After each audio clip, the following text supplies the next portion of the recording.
Olá, pessoal. Hoje a nossa aula é sobre um movimento chamado Renascimento.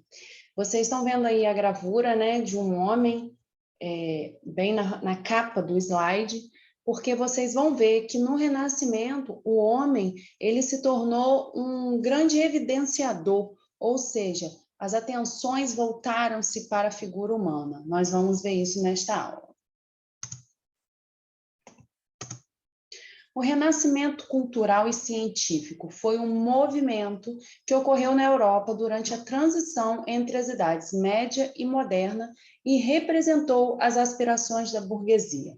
Bom, em uma das nossas últimas aulas sobre a Idade Moderna, nós vimos que a Idade Moderna trouxe à luz várias coisas que durante a Idade Média estavam escuras, escondidas, principalmente a questão da valorização do ser humano como agente de transformação.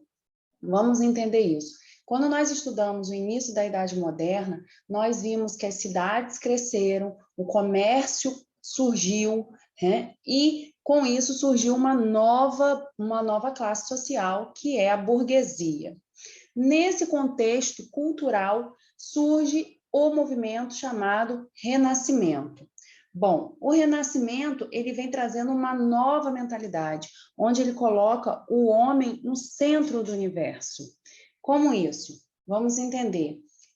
Antes, lá na Idade Média, tudo era teocentrista, ou seja, o movimento da Idade Média estava em Deus ser o centro de todas as coisas. E aí, com a Idade Moderna, várias transformações ocorreram, tanto no campo social, político, econômico, e aí esses fatores ajudaram para que o renascimento cultural e científico surgisse.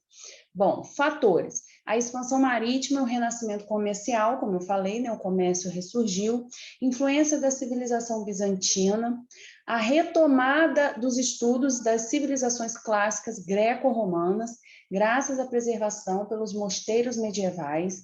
Então, as artes gregas e romanas, elas foram guardadas e conservadas pelos mosteiros na época medieval. E por conta desses achados guardados, né, foi possível retornar à cultura clássica greco-romana. Por quê? Eles acreditavam que a cultura greco-romana era uma cultura pura, genuína, de valorização humana. A ascensão socioeconômica da burguesia, como eu falei, surgiu uma nova classe social com o ressurgimento do comércio, que foram os burgueses. E também teve a invenção da imprensa, que ajudou a disseminar as ideias do Renascimento. Dentro do Renascimento, né, que surgiu na Itália, graças ao grande desenvolvimento econômico de suas cidades, que controlavam o comércio do mar Mediterrâneo, né? A Itália ela controlava todo aquele comércio que passava pelo mar Mediterrâneo.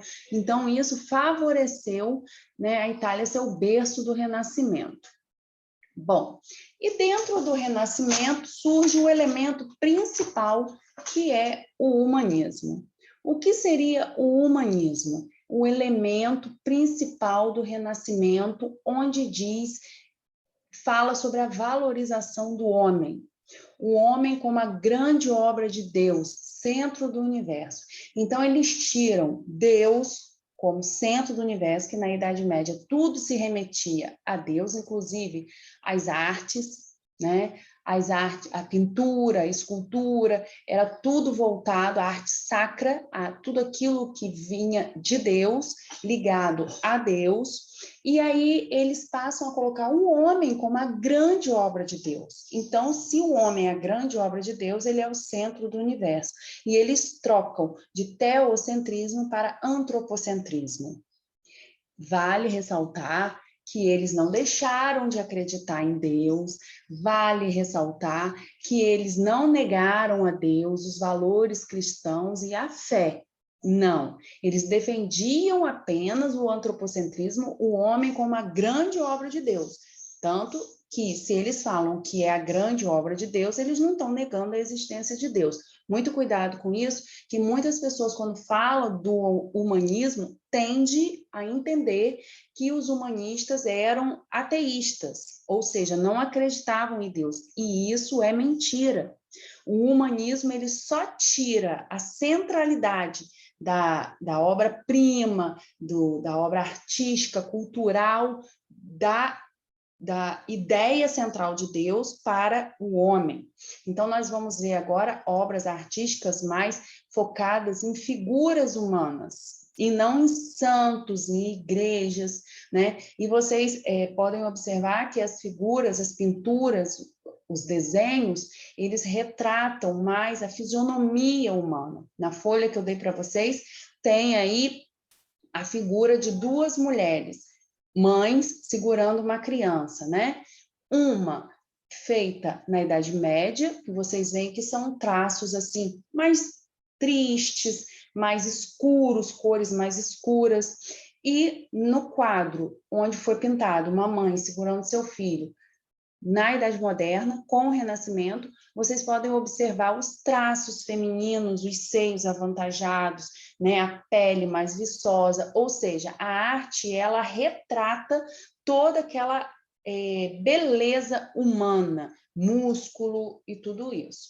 Bom, os humanistas, eles inspiravam-se nos princípios artísticos, né, clássicos, como eu falei, gregos e romanos.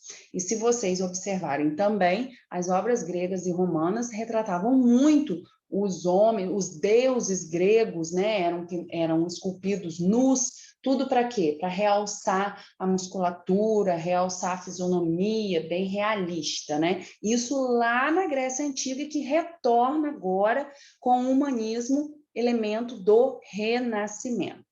Bom, e no humanismo teve também a difusão das ideias graças à invenção da imprensa por Gutenberg. A imprensa permitiu que se espalhassem rapidamente essas ideias iluministas através de cópias de um mesmo livro, né, várias cópias. E aí essas ideias humanistas, elas difundiram por toda a Europa. Bom, para descontrair e refletir um pouco, né, nós vimos que no Renascimento, que é um movimento cultural, filosófico, né, artístico, a visão deixa de ser teocêntrica, Deus no centro do universo, mas não deixando de crer na existência de Deus e na fé, e passa a ser antropocêntrica, ou seja, o homem, obra do Criador, Deus, como centro do universo. Com base nesse conhecimento, analise a tirinha abaixo e tire suas conclusões sobre o último quadrinho. Então, vamos ver juntos. No geocentrismo, o centro do universo seria o planeta Terra. Então, aqui nós vemos outras denominações, além do antropocentrismo e do teocentrismo que nós estudamos nessa lição. Geocentrismo, o centro do universo é o planeta Terra. Já no heliocentrismo, o centro do universo seria o Sol. E aí nós temos nosso personagem falando, hoje muitos parecem acreditar no umbigocentrismo, né? Eu acho que vem bem a calhar nessa fase de pandemia que nós estamos passando e que muitas pessoas não estão se cuidando, né? E colocando em risco a vida de outras pessoas por não usarem a máscara, por não fazer a asepsia das mãos, por aglomerarem, né? Isso está bem real, um umbigocentrismo. O que seria esse umbigocentrismo, né?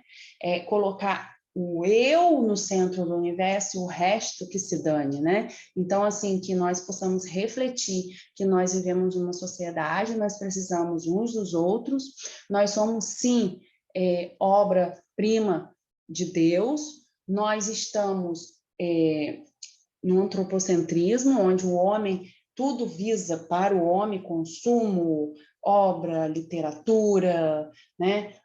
Desde o Renascimento, houve essa visão voltada para o homem, mas não podemos esquecer que nós vivemos numa sociedade. Então, fiquem com Deus, tudo de bom para vocês. Alguma dúvida, podem me chamar no WhatsApp no dia e no horário da aula de vocês, tá? Tchau, tchau.